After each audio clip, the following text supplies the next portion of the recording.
En la historia, a menudo nos quedamos con los nombres que asociamos a las grandes rupturas, a los cambios sísmicos.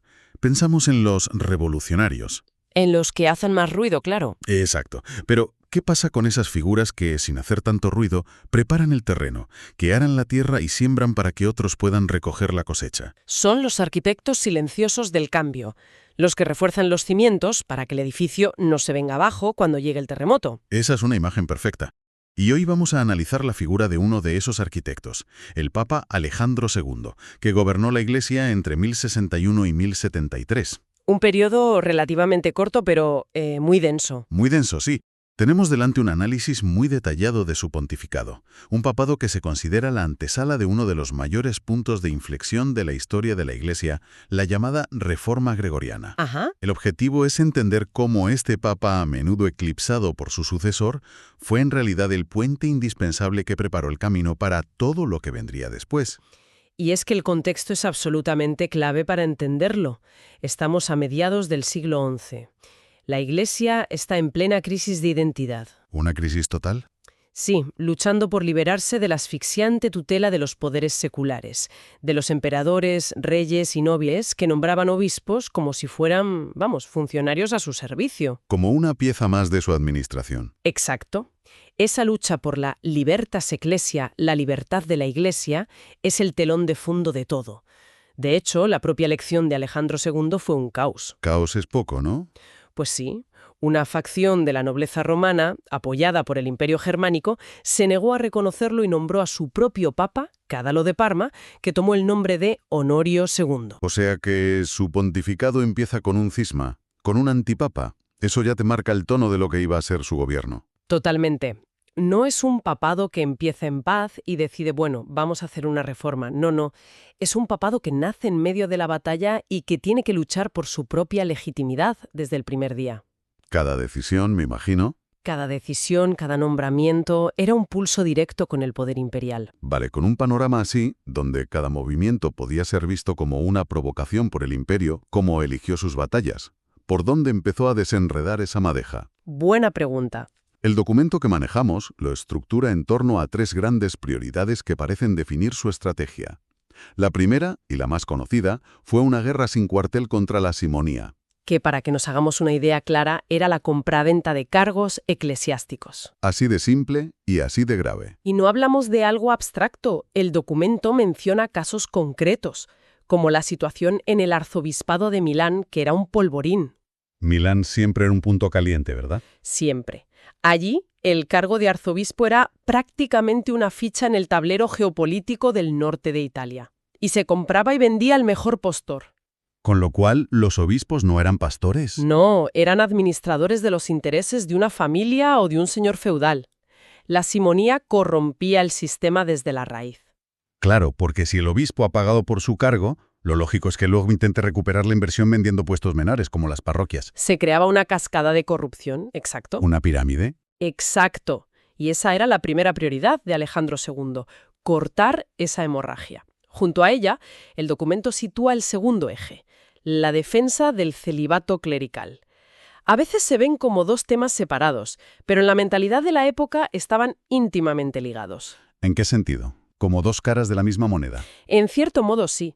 A ver, un clero casado o con concubinas a menudo estaba más preocupado por el futuro de sus hijos, por dejarles una herencia, por acumular bienes para su familia. Lógico, por otra parte. Claro, esto los hacía mucho más vulnerables a la simonía y a la dependencia de los señores laicos. Defender el celibato era también una forma de liberar al clero de ataduras terrenales y enfocarlo en su misión espiritual. Y esto nos lleva al tercer pilar, que para mí es el que lo une todo. La restauración de la autoridad moral de la Iglesia. Que no es lo mismo que la autoridad política o jurídica. Para nada. Y esta es una de las ideas más potentes del análisis.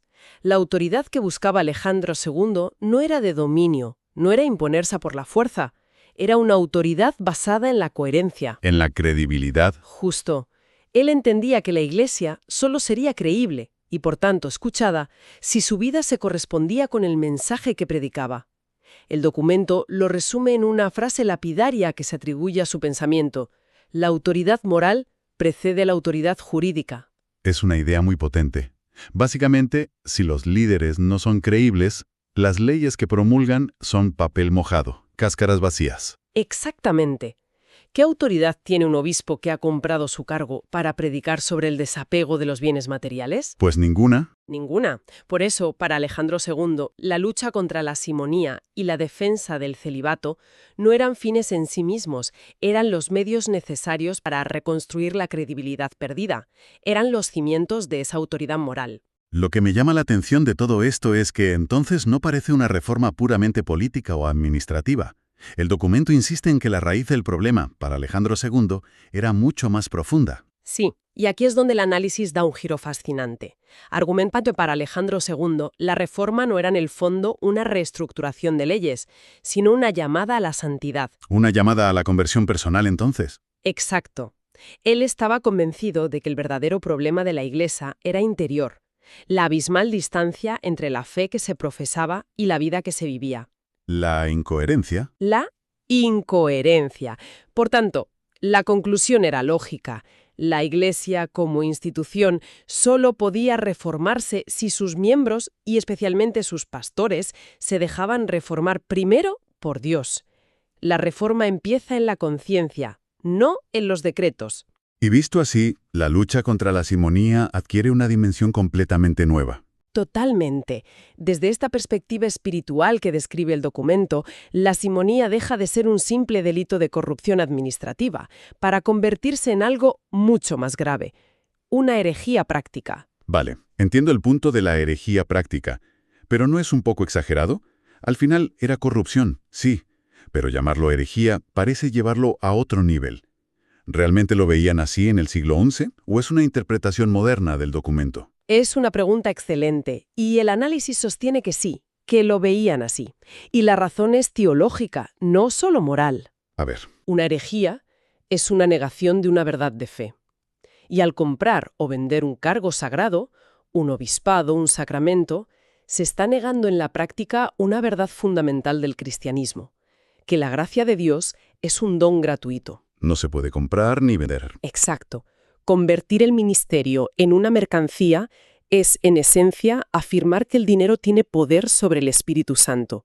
Por eso era una herejía. Entendido. Combatir la simonía no era solo limpiar la casa, era defender la gratuidad de Dios, un pilar teológico central. Entendido. Es una purificación doctrinal a través de la práctica.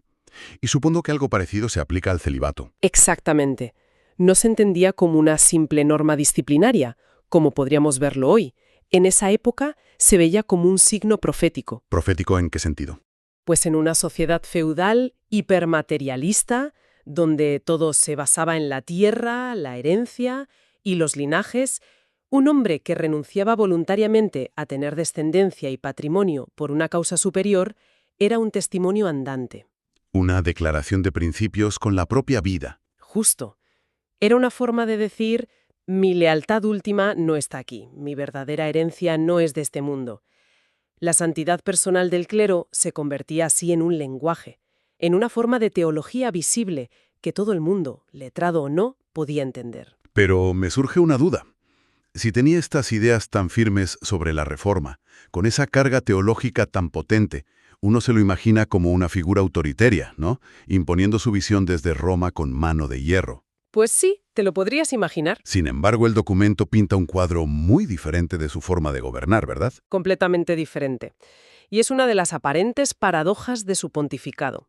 A pesar de la firmeza de sus convicciones, Alejandro II no gobernaba de forma absolutista. ¿Y cómo lo hacía entonces? El análisis destaca cómo se apoyaba constantemente en concilios y sínodos locales. No tomaba decisiones sobre la Iglesia en Francia o en España sin antes escuchar a los obispos de esos lugares, sin reunirles para debatir los problemas específicos de su región. O sea que no había una oposición entre el primado del Papa, su autoridad final, y lo que hoy llamaríamos sinodalidad, ese caminar juntos. Al contrario, el documento habla de una mutua fecundación. El modelo que se describe es un equilibrio muy sofisticado. A ver, explícame ese equilibrio. Por un lado, una escucha atenta de las realidades locales. Por ejemplo, los legados papales que enviaba por toda Europa no iban solo a dar órdenes. Su primera misión era convocar sínodos, escuchar las quejas, investigar los problemas y enviar un informe detallado a Roma. Recopilar información, vamos. Eso es. Después, en Roma, se produció un discernimiento colegial. Pero una vez tomada la decisión, esta era firme y se aplicaba en toda la Iglesia para mantener la unidad doctrinal y la coherencia de la Reforma. Es un equilibrio delicadísimo. Me imagino que habría obispos locales, acostumbrados a hacer y deshacer a su antojo, que verían esa intervención de Roma como una injerencia, por muy colegial que fuera el proceso. Desde luego. No fue un camino de rosas. El documento menciona tensiones importantes con ciertos obispados en Francia y el norte de Alemania, donde los obispos eran prácticamente príncipes seculares y se resistían a perder su poder. Qué raro. Pero el método de Alejandro II no era por lo general la excomunión fulminante, sino la persuasión, la argumentación canónica y la presión diplomática. Quería convencer, no solo vencer. Crear un consenso. Crear un consenso en torno a la reforma, aunque fuera lento. Entonces, con esta forma de gobernar paciente, casi de jardinero, que cuida el terreno, ¿cuál fue su impacto real a largo plazo? Pues esa es la pregunta del millón. El documento utiliza un par de expresiones que me parecen muy reveladoras. Lo describe como el eslabón necesario y sobre todo como el papa del todavía no. Son dos descripciones que le hacen justicia, ¿sí? Eslabón necesario porque sin su trabajo, la fase posterior de la reforma, mucho más explosiva, habría sido impensable. Imposible directamente. Yo diría que sí. Y papa del todavía no, porque gran parte de su labor no dio frutos espectaculares durante su vida, sino que floreció con su sucesor, el famoso Gregorio VII. El papa de la querella de las investiduras, el que se enfrentó directamente con el emperador Enrique IV, el gran reformador con mayúsculas. El mismo. Pero ese enfrentamiento solo fue posible porque Alejandro II había pasado 12 años preparando el terreno. ¿Y cómo lo preparó? El análisis lo detalla en 2 puntos clave. Primero, consolidó las estructuras de la reforma, puso las bases del derecho canónico que luego Gregorio VII usaría como su principal arma legal. Creó una red de legados papales leales a la reforma que actuaban como sus ojos y oídos por toda Europa. En definitiva, construyó el andamiaje. Y el segundo punto clave es una persona. Exacto. El segundo punto es que tuvo como archidiácono, su mano derecha y principal colaborador, a un monje de una inteligencia y una energía arrolladoras llamado Hildebrando. Que no es un nombre cualquiera. Para nada. Ese monje era el futuro Gregorio VII. Alejandro II fue su mentor.